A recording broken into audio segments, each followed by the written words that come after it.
Bien, vamos a continuar con la serie de que estamos haciendo en este especial de Semana Santa, llamada Las 5 maneras de huir de Jesús en Semana Santa. Porque además, son pasajes que están tomados de lo que vivimos, lo que recordamos en la Semana Santa, que es todos los momentos previos a su arresto, su encarcelamiento, su sufrimiento y su pasión, con todo lo que esa palabra implica, sus dolores, la coronación de espinas y la crucifixión y muerte. Pero además, el año pasado, por quien escuche este episodio o se incorpora a la serie por primera vez, el año pasado yo hice una serie que tenía que ver con los protagonistas, de la acompañantes de la pasión de Jesús en Semana Santa. Por ejemplo, yo hablaba de la Verónica, o hablaba de José de Nicodemo, del el Cirineo, que fue el que ayudó a Jesús con la cruz. Entonces en esta oportunidad pues siempre es como ver también en Semana Santa, o tener una manera de ver cosas distintas a las que convencionalmente vemos. ¿Me explico? No es que estemos haciendo algo sustitutivo a lo que por norma todos deberíamos vivir. Por ejemplo, hoy es miércoles santo, hago esta transmisión y luego grabación que estará en las redes sociales. Pero ya a partir de mañana, jueves santo, empieza el triduo pascual, y allí pues nuestra presencia debería ser más asidua y más vivencial. El día de precepto ciertamente es el día de la vigilia pascual, es decir, bien sea la noche del sábado o la asistencia pues el domingo para celebrar la Pascua de Resurrección. Bueno, dicho esto, en el primer episodio reflexionamos una manera de huir a Jesús desde la verdad. A veces la verdad nos espanta. La segunda manera de huir de Cristo la vimos ayer y tenía que ver con la decepción que a la vez puede llevar, no siempre lleva, pero puede llevar a la traición, que eso fue lo que hizo Judas Iscariote. Y hoy vamos a ver una manera de huir de Jesús desde el miedo. ¿Qué? Desde el miedo. En el pasaje que nos vamos a centrar, lo estoy tomando a propósito del evangelista San Marcos, porque hay un momento que ya cuando vayamos a terminar la lectura, que va a ser muy corta, que aparece Marcos. Marcos no era discípulo directo de Jesús, debo decirlo. Cuando nosotros vemos los nombres de los 12 apóstoles no aparece Marcos. Marcos se dice, si mal no recuerdo, que era discípulo de Pedro. Ya, de hecho, cuando Jesús lo prenden, cuando lo arrestan, Marcos era un muchacho, era un joven.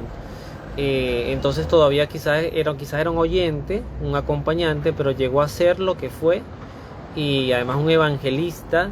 Y este testimonio me parece muy importante porque está tomado de él. O sea, él fue testigo ocular, y además él mismo aparece reflejado en lo que vamos a inspirar hoy, que tiene que ver con la huida por miedo. ¿Okay? Entonces dice el texto así: Jesús estaba hablando aún cuando se presentó Judas, uno de los 12, y lo acompañó un buen grupo de gente con espadas y palos, enviados por los jefes de los sacerdotes, los maestros de la ley y los jefes judíos. Al traidor les había dado esta señal: al que yo bese, ese es. Deténganlo y llévelo bien custodiado. Apenas llegó Judas, se acercó Jesús y le dijo: Maestro, maestro. Lo besó. Entonces ellos lo tomaron y se lo llevaron arrestado. En ese momento, y aquí también quiero ser justo con el comentario, porque no todo fue cobardía en los apóstoles. Creo que también decir eso es algo muy injusto. No todos fueron muy valientes, la mayoría no lo fue. Muchos de los apóstoles fueron como somos tú y yo, quizás entre el resguardar nuestra propia integridad y la indiferencia. O sea, bueno, qué carrizo que se lo lleven a él. Pero hubo uno que además por eso llegó a ser ese apóstol tan cercano con Jesús, ese apóstol al que se le confió las llaves del reino, que se llamó Pedro. Y fíjense lo que ocurre. En ese momento, uno de los que estaba con Jesús, que sabemos que fue Simón Pedro, sacó la espada e hirió al servidor sumo sacerdote, cortándole una oreja. Jesús dijo a la gente: a lo mejor buscan a un ladrón y por eso han salido a detenerme con espadas y palos. ¿Por qué no me detuvieron cuando día tras día estaba entre ustedes enseñando en el templo? Pero tienen que cumplirse las escrituras, y todos los que estaban con Jesús lo abandonaron y huyeron. En cada texto del Evangelio hay como cosas que complementan, que ayudan a entender. Por ejemplo, Jesús pidió, en otras versiones del Evangelio, de los Evangelios sinópticos, no apócrifos, dice, a ustedes me buscan a mí, dejen ir a estos. ¿Okay? Luego le dice a Pedro: al que espada mata, espada morirá, haciendo alusión de que no quería agresividad allí, no quería violencia allí. Pero aquí me quedo con el texto. Todos los que estaban con Jesús, todos, lo abandonaron y huyeron. Y luego complementa el que escribe, que es Marcos. Un joven, él no dice que es él, un joven que seguía a Jesús, envuelto en sábana, lo tomaron. Él estaba envuelto en una sábana y lo tomaron, pero lo soltaron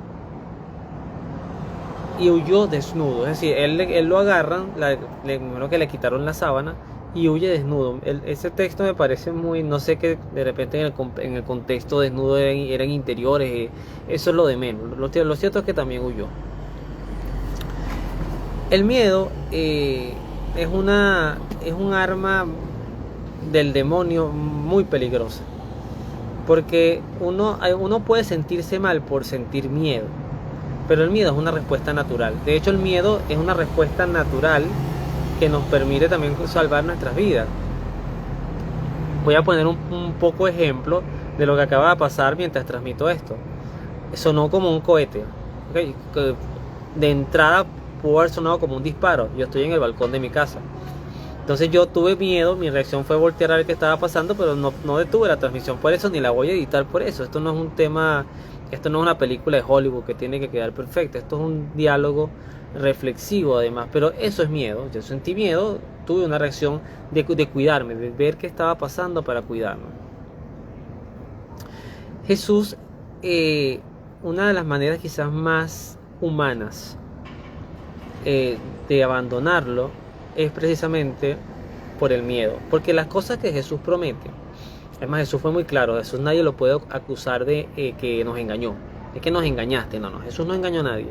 Jesús prometió persecuciones, prometió calumnias, prometió muerte, prometió que el mundo nos odiaría si le seguíamos y si proclamábamos su mensaje. Y eso se ha cumplido y se cumple cabalmente todavía hoy, siglo XXI, año 2024, que hago esta transmisión. Hay países de Asia y de África donde la fe cristiana es brutalmente perseguida, donde las personas pueden estar escuchando una misa y ser voladas en 1000 pedazos con una explosión, porque un grupo terrorista X, casi todos son de corte islámico, pero no voy a entrar en ese tema, decidió matar cristianos. Por otra parte, el cristianismo también genera persecuciones más terribles. No sé si decir más terribles, todas son terribles, pero también un poco distintas, pero muy agresivas, desde las ideologías. Por ejemplo, la ideología de género se la tiene jurada a la fe católica, a la fe cristiana católica.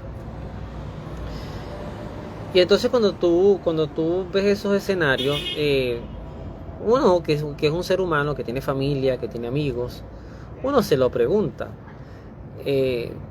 Primero, ¿de verdad valdrá la pena echarse todo el mundo encima por esto? La pregunta es válida. La pregunta se la hizo Moisés cuando sentía dudas de si él debía ser el que iba a tener que ir a hablar con Faraón. La pregunta se la hacían muchos reyes que iban a la batalla y tenían miedo, sentían que sus fuerzas no eran lo suficientemente potentes para vencer a los rivales. Profetas como Jeremías también sintieron miedo. Además decían al Señor: todo lo que yo predico es cosas malas, o sea, es terrible. La gente me ve ya casi, a Jeremías ya casi que lo detestaban, porque además predicaba cosas muy duras. Y así le pasó a muchos otros profetas. El mismo Juan el Bautista murió decapitado por decir la verdad. Aunque no era formalmente cristiano, Juan el Bautista era un profeta extraordinario y fue decapitado. Entonces uno se pregunta, yo digo que uno que está aquí en su casa tranquilo, teoría, uno se pregunta cómo viviría yo mi fe si yo fuese perseguido, pero no por temas políticos. Esos son temas muy banales, ¿no? Sino por temas realmente existenciales cristianos, donde te estás enfrentando, como decía San Pablo, no a fuerzas humanas, sino también a fuerzas espirituales que demandan tu silencio, tu cansancio, tu no sigas, no me gusta que estés salvando vidas, no me gusta que estés convirtiendo almas.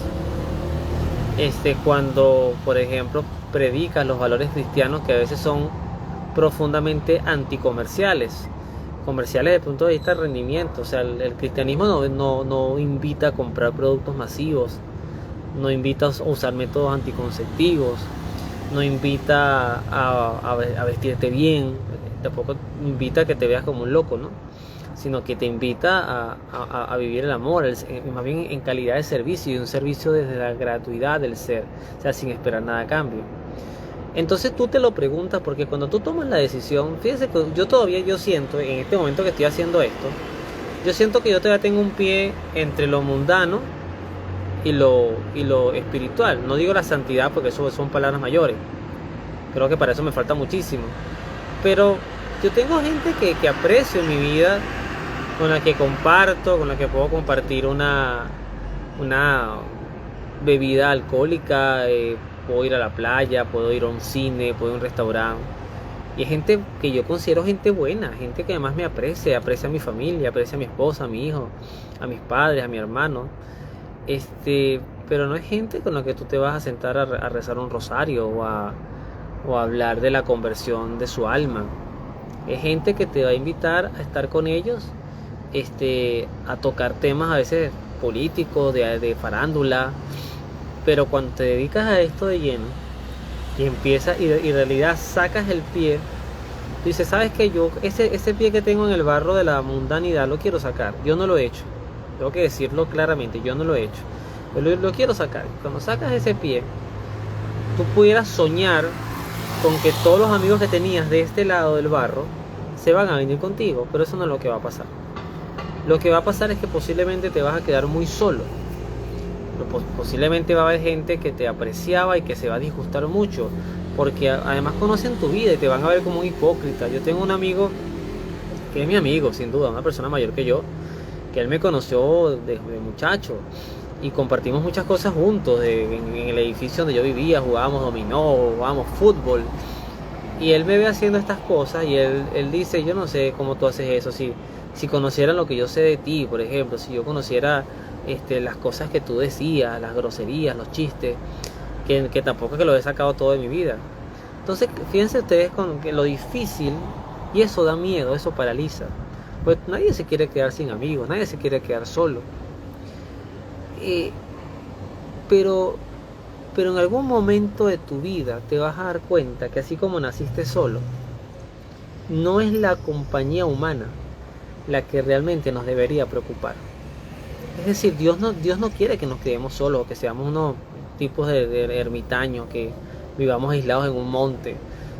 Pero lo que Dios quiere es que también lo hagamos parte de nuestras vidas, que ya nos hagamos parte de dialogar con Él, de hablar con Él, de reír con Él, de llorar con Él, de inclusive ser profetas aún en estos grupos donde hay lodo, que nosotros formamos parte.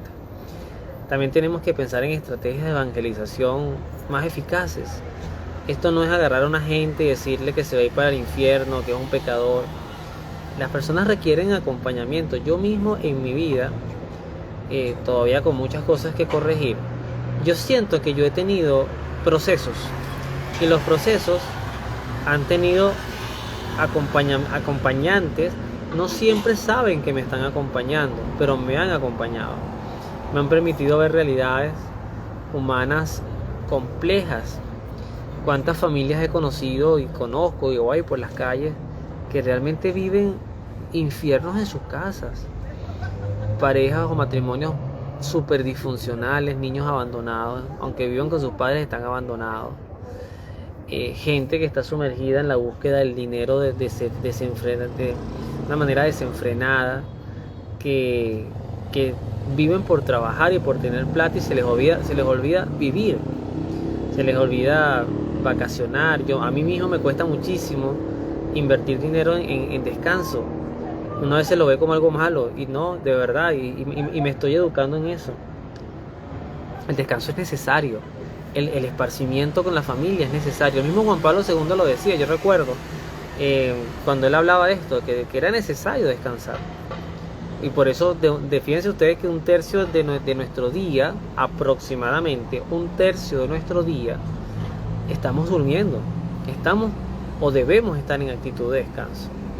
Entonces yo creo que de lo que podemos predicar en esta semana, de las maneras de huir de Jesús, la que puede tener mayor mirada de compasión es la que es el miedo.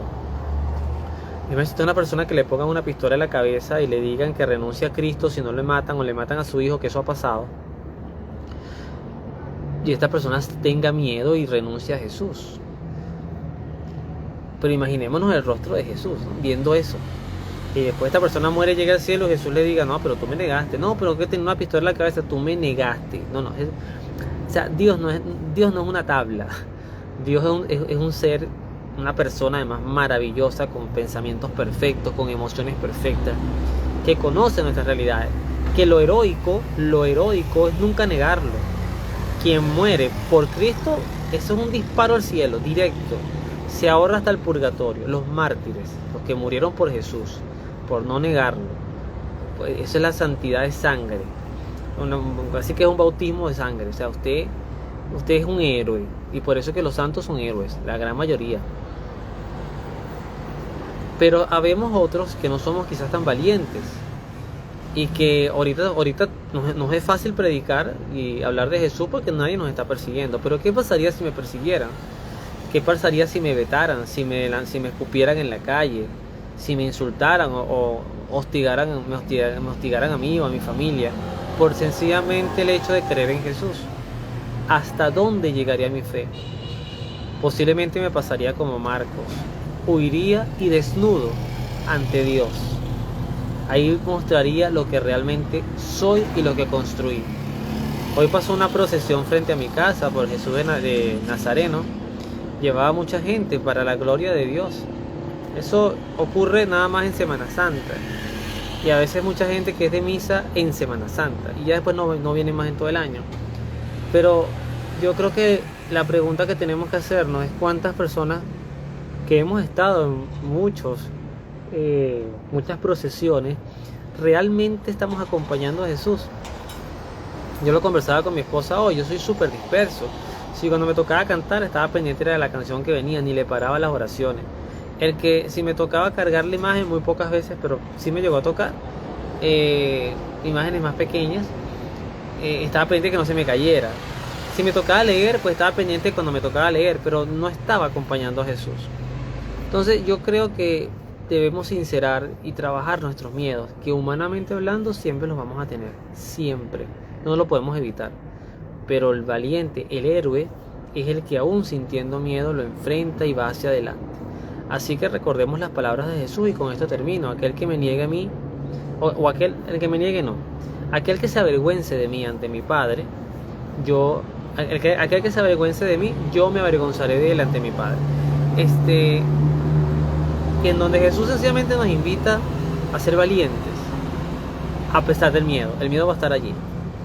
Entonces huimos porque arrestan a Jesús, huyen porque arrestan a Jesús y no querían ir a prisión con él, porque además posiblemente, y de hecho ocurrió y hubiese pasado así, en eso no se equivocaron, hubiesen sido crucificados con Cristo y arrestados con Cristo.